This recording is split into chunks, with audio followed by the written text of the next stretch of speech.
Welcome, everybody. It is Sunday, November 13th, 2022, and this is the Morgellons Call of the Week. I am Robin from Western Mass, the co-host, and I'm so glad to be here. This is the call where we have a community. We get to learn new information. We get to ask questions. We get to find answers. We're so blessed to have Richard Kuhns with us, the author of How to Get Your Life Back from Morgellons and Other Skin Parasites. And Richard is, in my opinion, leading world expert on Morgellons and other skin parasites. Not only has he experienced these things personally and gotten through it, he never stops researching, never stops learning. He's about to release the 12th edition of his book, and each edition just gets better and better. So I'm really excited about that. But he cares. He really cares, and he's here every week for us. He answers emails when they don't get lost in the mix, and He's available. He's helpful. He's knowledgeable. And at this point, I'd like to introduce you to Richard Kuhns, author of the 12th edition of How to Get Your Life Back from Morgellons and Other Skin Parasites. Thank you, Robin. Thank you for that wonderful introduction. I'm glad to be here every Sunday. It's a testament to life goes on, and that's wonderful. That's something that I was scared of nearly 30 years ago because life was hell. And the question is, hey, can I keep going on with the itching and the biting and the misery 24/7? And then after I got my life finally back from the skin parasites to just about be wiped out from Lyme disease, again to the point where I didn't know if life would go on or if I wanted it to even go on. Well, I'm happy to be here now, completely free of all of the skin parasites and the aggravation with that and the aggravation with Lyme disease as well, which is a wonderful place to be, a place that I had never thought I would ever achieve. And I'm here. I said if I ever got there, if I ever got here, I would be a beacon to others because I know what hell is. That's H-E-L-L.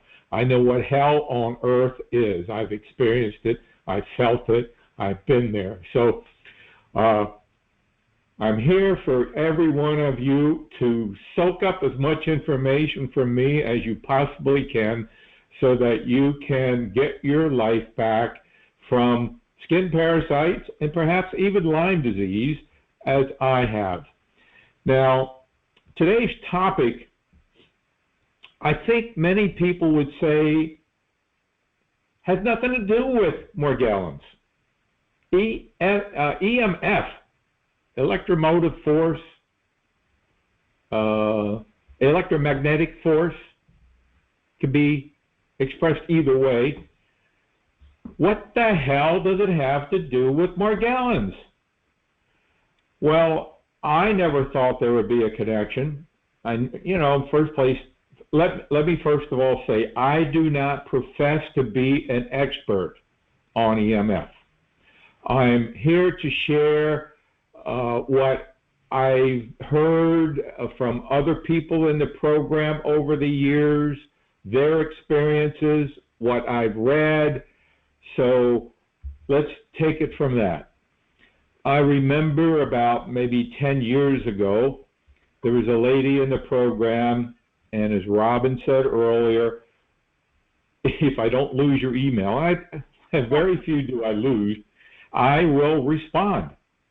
And if you kindly limit it to more than one email a day and 3 questions in that email. So anyway, this lady had trouble making the King diet work. course, she's not the only one. There are many people that, for some reason or other, had trouble making it work over the years. But and usually it's because they make mistakes. They don't read all the ingredients, or they think a little Tic Tac breath mint isn't going to be an issue or a problem. We've gone through several videos where we've talked about making the diet work, or they don't, keep a record of what they eat. But this lady was really into the diet, and we were really befuddled. We couldn't understand why the diet wasn't producing the effect. When the diet works, it's like these organisms go,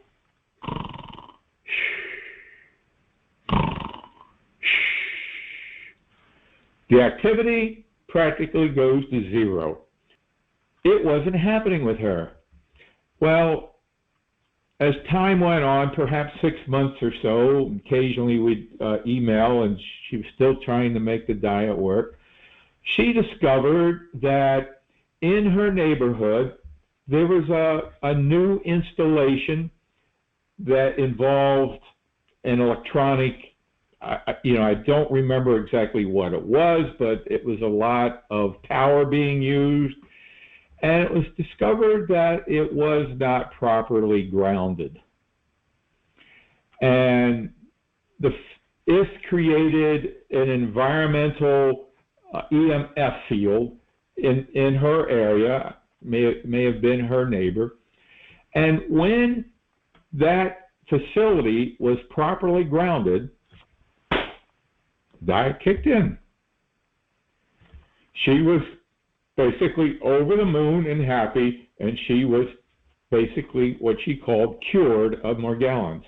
That was my first experience with the idea of EMF having anything to do, because it exacerbated her symptoms, her itching, her biting, and the hell that she was living with was exacerbated with the EMF activity. So over the years, I've read things about EMF, and other people have expressed similar interest or similar experiences that they were affected likewise with EMF activity, and their goal was to.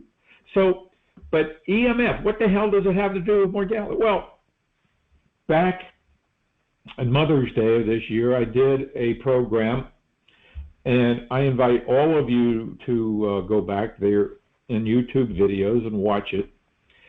And it was called Undressing Morgellons. You see, Morgellons is like the king of disease when it comes to skin diseases.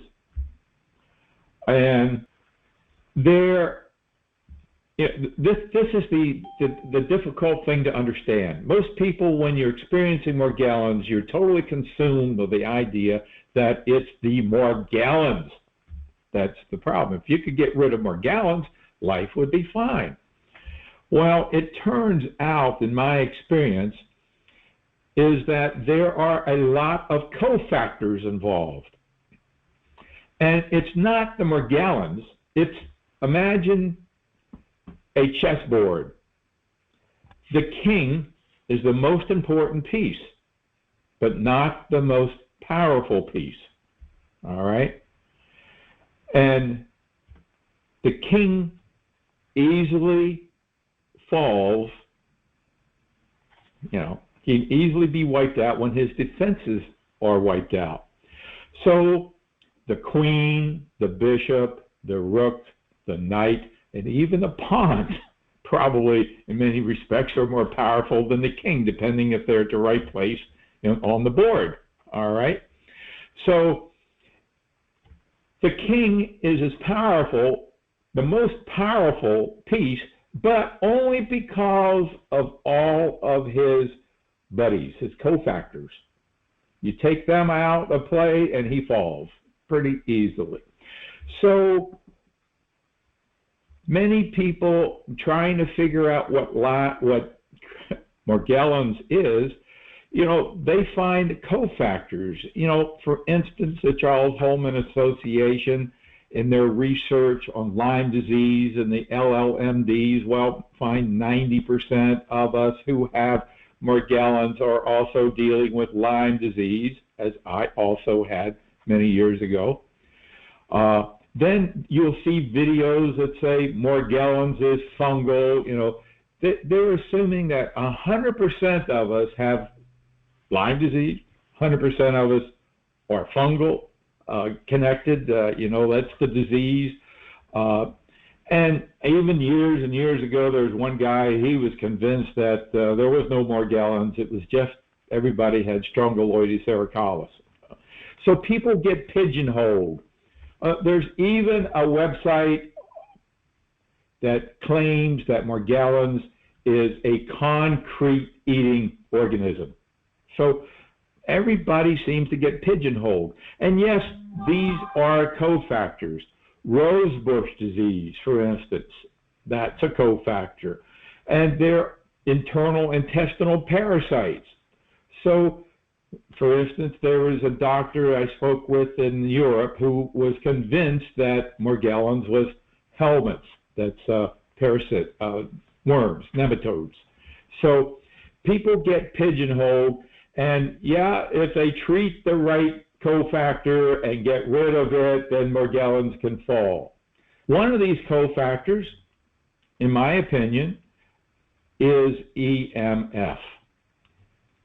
So just as some of us may be sensitive to Lyme disease or fungal infections or internal intestinal parasites, many of us are susceptible to being affected by EMF exposure.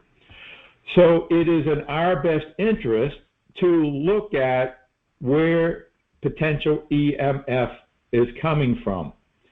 Now, the first place to start is with your household electricity. All our homes are run by electricity. And there's a phrase called dirty electricity. Now, dirty electricity, as I understand it, and again, I am not an expert, is from power surges. Say motors like refrigerators going on and off, or air conditioning going on and off, they may create power surges, and these kind of power surges end up creating dirty electricity and actually higher electric bills than you really want to pay. And how high, how much electric usage is because of dirty electricity? Some people estimate maybe 20% of your electric bill, maybe 30% of your electric bill could be from dirty electricity. Electricity you're paying for, but not being utilized efficiently.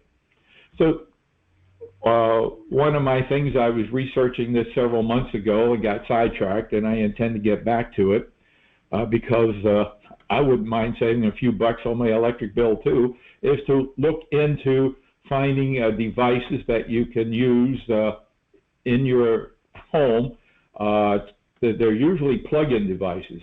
I noticed there are some devices that you actually go into your electric panel and connect them in the panel. They're, I think, around maybe $1,500 or so. And then there are devices that you can plug into a receptacle near the electric panels that are a lot less. If they are as effective or not, I don't know. You may even see the little devices on Facebook that somebody says, oh, this engineer, this kid from some engineering school invented it, and for $39 you can plug them in. Well, I don't know if they're effective or not. I can't say, but that's the idea. It's to kind of smooth out, instead of the going up and down dramatically, it's kind of to smooth out the load and reduce the EMF, which is really nothing but runaway energy. And that runaway energy creates spikes in your home that your body is exposed to. So that's one source, and a source that every one of us can do something about that will help, number one, reduce even our electric bill, and help by doing so. You also help with the planet going more green because you're using less electricity, and then also reducing the EMF that your bodies are exposed to in your own home. Now, another source is the microwave. Now, when we talk about microwaves, people think about your microwave oven. And let's talk a moment about that. Get rid of it. The only benefit that a microwave oven has, yes, they're insulated, and when you run it, you're not really supposed to get any microwaves escaping it. But if the seal around the door has collected oils, for instance, from the food that you've cooked inside, and some of those oils have deposited on that seal, well, you've got a leak there. So you definitely want to make sure those seals are clean and not greasy, so that the microwaves are not escaping. But and the benefit of doing food in a microwave, other than saving perhaps time, is zero. In fact, food with microwaves actually contributes to the destruction of much of its nutrients. So get rid of microwaves. The only thing I would ever use a microwave for would be boiling water, heating water. That would be it. Better off without microwave ovens. But that's only a minor thing that most people are dealing with, unless you're cooking with microwaves every day. Your modem is generally, if I'm going correctly by memory, is on a microwave level of energy wavelength. So it's a good idea to insulate your modem. Well, how do you do that? Well, let me see. This is what I use on my modem. I just have this little cloth here, and it's you can get them on eBay or any place, and it is metallic, and it will protect you from, I mean, you could wear this, absolutely. I mean, you could make clothing out of it. And you know what I think? Yeah, I'm just speculating. I'm thinking that probably within 4 or 5 years, you're going to find clothing made out of this being available in Marshalls and most clothing stores, because things are getting pretty bad as we're going to be getting into 5G. Oh, it's not gee whiz kind of G, it's Jesus. What kind of hell can they release upon us? Well, anyway, so I just draped this over my modem, and that eliminates any EMF from my modem. Of course, your laptop computer also emits some minor, and I don't know if we want to get to the degree that we're going to be protecting ourselves from the laptop or the TV. All of these, any electronic device, even your alarm clock in your bedroom, emits some EMF activity. But again, by cleaning up the dirty electricity from your home, you'll be dealing with the majority of that EMF activity. So that's one reason why some people don't even sleep with their cell phone in their bedroom. Don't carry it near you. The least that you keep it near your ears, the better. I mean, you use the speaker function when you're talking, except when you're on this call. The speaker function doesn't work well when you're on this call because it sounds like you're out in some mountain with the echoes. And anyway, we're dealing with energy. energy through waves. We've gone from 3G to 4G to 5G. To get a handle on this wave thing, your household current, 60 cycles per second, wavelength, gosh, the wavelength is like 1,000 miles. It's like one wavelength would take you from here to California, I think. You know, I could be wrong, but it's pretty darn big at wavelength. When we're talking about 5G, we're talking about millimeters, tiny little things. So we go from a wavelength that is phenomenally large to one that is infinitesimally small. And to have things operate on a wavelength this small, well, you just can't have an antenna 50 miles away. You've got to have them in your neighborhood. You've got to have them on your telephone poles. Probably every 3 or 4 telephone poles, they're going to need to put one of these devices to relay these supersonic waves. Now, the thing they keep saying is that the wavelength is not, the wave is not very strong intensity-wise. So it will not really affect your skin. It won't go that deep. That is their philosophy. On the other hand, many experts claim otherwise.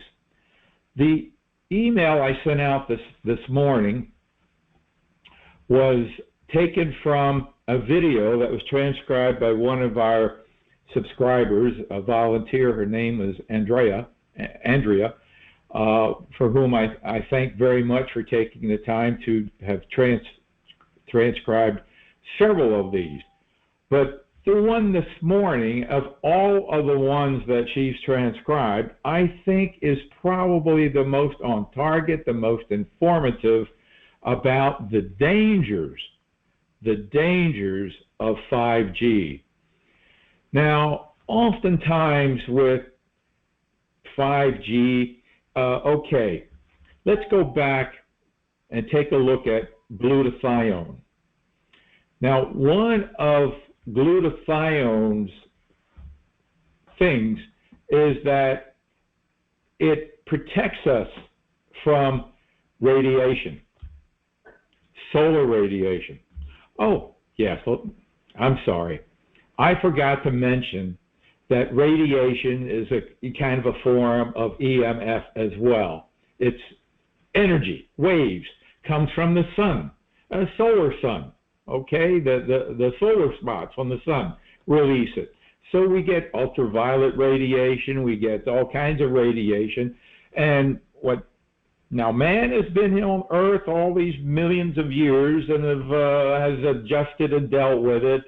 And okay, as we're going through climate change, and if we don't do something about the climate, we may be exposing ourselves and contributing to more of that solar stuff as well. That can likewise damage our bodies. You don't go out in the sun without putting on some sun protection and protect your skin. But again, that's the thing that we've been dealing with all along. I'm not saying it has any connection to Morgellons disease, but when we're getting inside the home, then we're talking about the EMF from man-made functions, man-made devices. And the one coming up with 5G is the biggest. This has been in the plans for years. There are a couple of townships in this country that have banned it. Eastern Connecticut, I think, is one of them. There's one in Hawaii someplace that has banned it. They have gone to the city council and have complained enough, and there's enough voice there that they have banned 5G. And I applaud them. And the sad thing is that we get on street corners bitching and moaning about fake elections and all this other horse shit that's, politically going on here.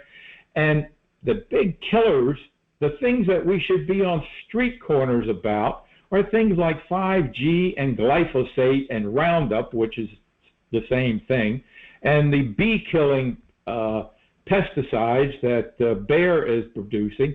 That's what we should be on street corners about, because these things are killing us long term.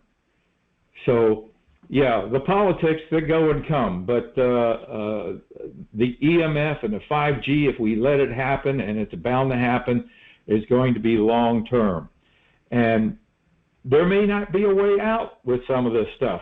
So let me just kind of look at some of the things that are in this update that I sent out this morning. For instance, it was by Dr. Martin Paul, a PhD, professor of biochemistry and basic medical sciences at Washington State University. Biochemistry, that's a pretty sophisticated field to be in. I flunked it in college, believe me. I mean, I had a 3.4 graduating, but I flunked biochem. It is not an easy field at all. Fortunately for me, it was an optional class. It was only 2 credits. It was not a big deal. But so when we're looking at it, he's talking about the early onset of Alzheimer's disease and dementias. Well, we all are dealing, most of us, I think probably of all the questionnaires I look at that come in, 90% have and are dealing with brain fog. All right. Now, it's a small step to go from brain fog to dementia, a pretty small step. The good news is once you're in my program and you're boosting your glutathione and you're into the and building your nutrition and health, the brain fog does go away. But we bring along 5G, I'm not sure how much protection we're going to have, or if we're going to continue being able to get away from it. And so what happens is that he says here, EMF activation causes increased calcium influx into the cell. Now, what I said earlier, these microwaves are like millimeter. That's very short, millimeter.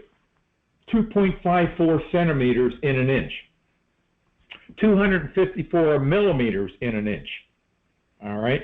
So that's a pretty little amount, a little bit of space. Our cellular network operates on energy, on wavelengths. And according to what he's saying here, is that there are pathways between the blood cell membrane. And these pathways let in nutrients like calcium. And it turns out that the pathway that lets in calcium is turned on by the 5G. That pathway gets turned on. Now, they will argue that, okay, the 5G doesn't go, but it barely penetrates your skin. So how can it affect? Well, I don't know. I don't have an answer. But he is very concerned about this, and I wouldn't discount it. So when it upsets your calcium balance, all things go crazy and nuts. So he believes this to be the universal early onset of Alzheimer's disease from 5G exposures. Then he goes into autism and ADHD. Well, here again, you could read this section and see we're not into that ourselves because we're dealing with Morgellons, but he's looking at other things that are affected disease-wise, and goes into how he believes this to be causing it.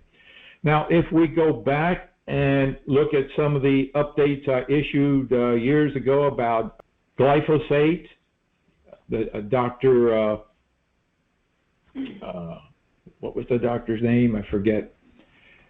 He speculated that glyphosate, being also patented as an antibiotic, destroys the gut biome, and by destroying the gut biome, it interferes with our mucosa, our blood-brain barriers, and that glyphosate also contributes to autism.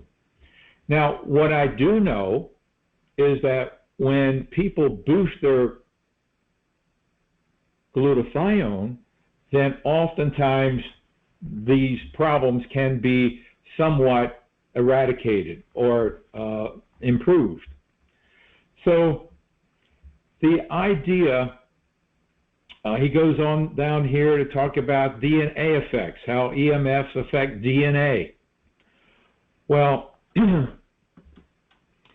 same thing is happening with Morgellons. Morgellons rewrites our DNA. So we have EMF simply magnifying or working most likely with Morgellons to simply make things not better, but worse. Reproductive effects. Well, I'm 78, I'm not into that anymore. But here we are, neuropsychiatric effects. Lack of sleep, sensory problems, eye problems in eyes, ears, all kinds of issues. Now, so read this. I sent it out this morning. Read it over, and you decide if this is something we should be concerned about. I believe it is. The only problem is, I don't believe that boosting your glutathione is going to resolve all the potential problems that come along with exposure to 5G. I don't know what the answer is. It may be that, like I said, a couple years from now, we'll be buying clothing made out of this fabric. And we have in the store shungite cells. Now, I won't claim that shungite has any effect on 5G. I don't know. I think it does.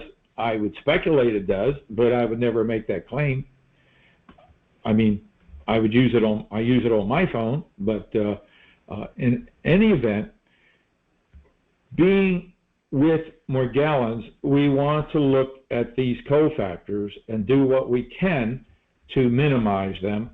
So, and also for other health reasons, as I went through a little earlier. So it's basically a call to wake up. And maybe once our political situation kind of settles down with Congress and the Senate, and we can maybe get the ear of some of our representatives and maybe discuss some real things that make a difference in humanity, in our health, and our well-being, and maybe get some activity going there. I don't know.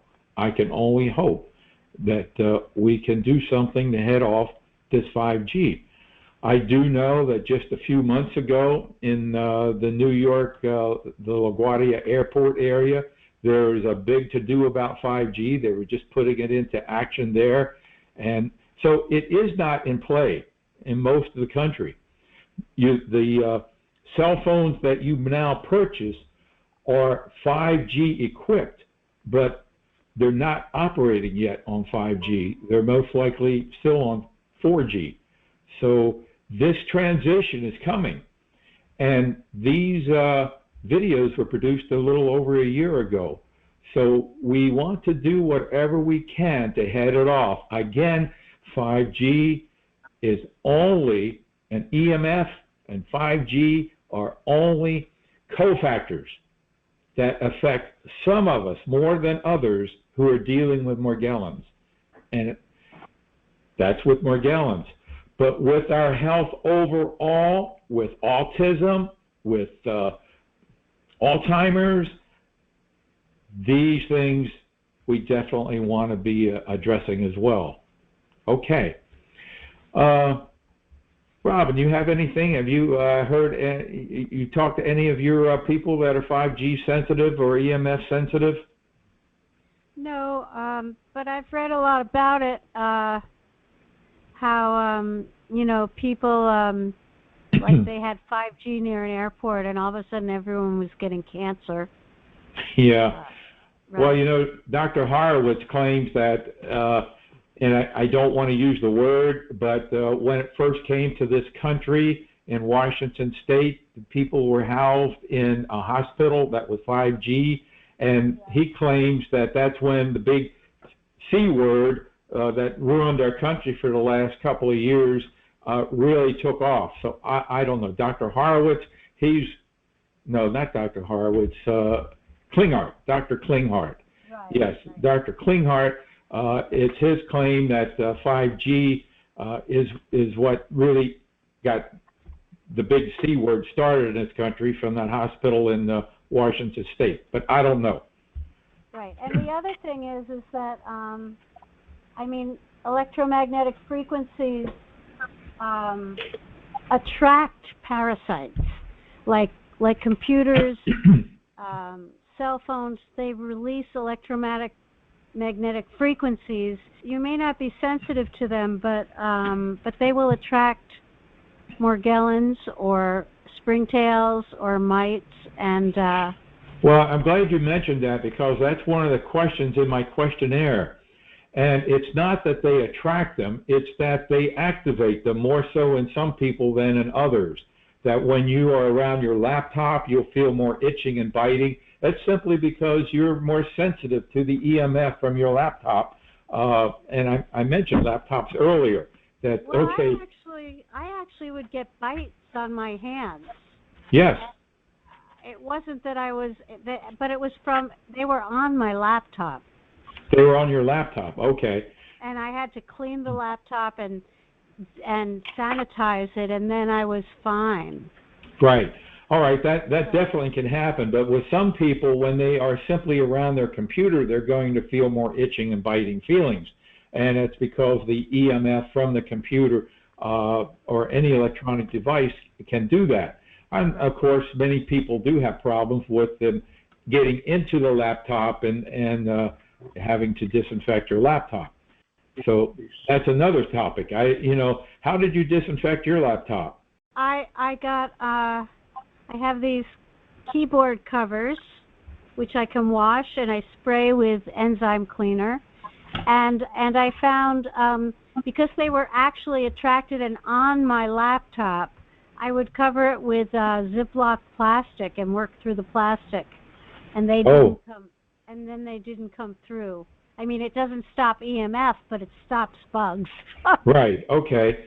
Yeah, because disinfecting your keyboard is kind of rough. You don't want to spray it with ammonia because the wetness can destroy the keyboard. It's as simple as that. Right. I would wipe it down gently. You wipe it down gently. You don't want to be dusting diatomaceous earth on it because it'll get in there and the keys will stick. So it is a sensitive topic, a touchy topic. So thank you.